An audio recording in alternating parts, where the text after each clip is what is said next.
Hello' সকলোকে মোৰ চেনেললৈ স্বাগতম জনাইছোঁ।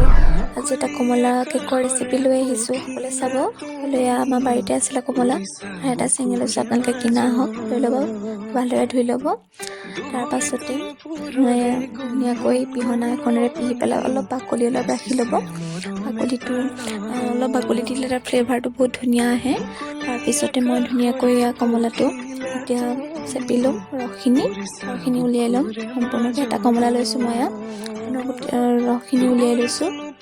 ৰসতে চেনি দিছোঁ, তাৰপিছত ৰিফাইন দিছোঁ। ভালদৰে অলপ ঘুটি ল'ব যাতে চেনিখিনি মিক্স হৈ যায়। ময়দা লৈছোঁ, তাতে নিমখ অকণ আৰু বেকিং চ'ডা দিছোঁ।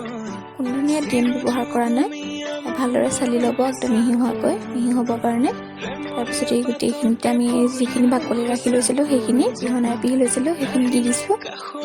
যাতে এতিয়া এইখিনি ভালদৰে ঘুটি ল'ব, যাতে এটা ভাল কনচিষ্টেঞ্চি আহে। মই ইয়াত গাখীৰ দিছোঁ, আন্দাজ মতে ইয়াত গাখীৰটো দিব। যিমান পৰিমাণে লাগে সিমান দি দিব সকলোৱে। এটা ধুনীয়া হৈ যোৱাৰ পিছতে আমি এটা ফুড কালাৰ দি দিছোঁ। ধুনীয়া নাথাকিলে নিদিবও পাৰে, ফুড কালাৰটো এটা নিজৰ কথা। বাতিটোত ভৰাই লৈছোঁ, যাতে বেক হ'বৰ কাৰণে দি দিম। আধা ঘণ্টা আপোনালোকে চাই ল'ব আৰু যিমান প্ৰয়োজন হয় সিমান দিলেই হ'ল।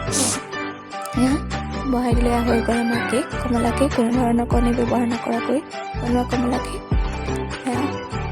তেনেকৈ ঘৰত ট্ৰাই কৰি চাব, বহুত ধুনীয়া হয়, খাবলৈও বহুত ধুনীয়া আৰু চফ্ট হয়। চাওকচোন ইমান চফ্ট হৈছে।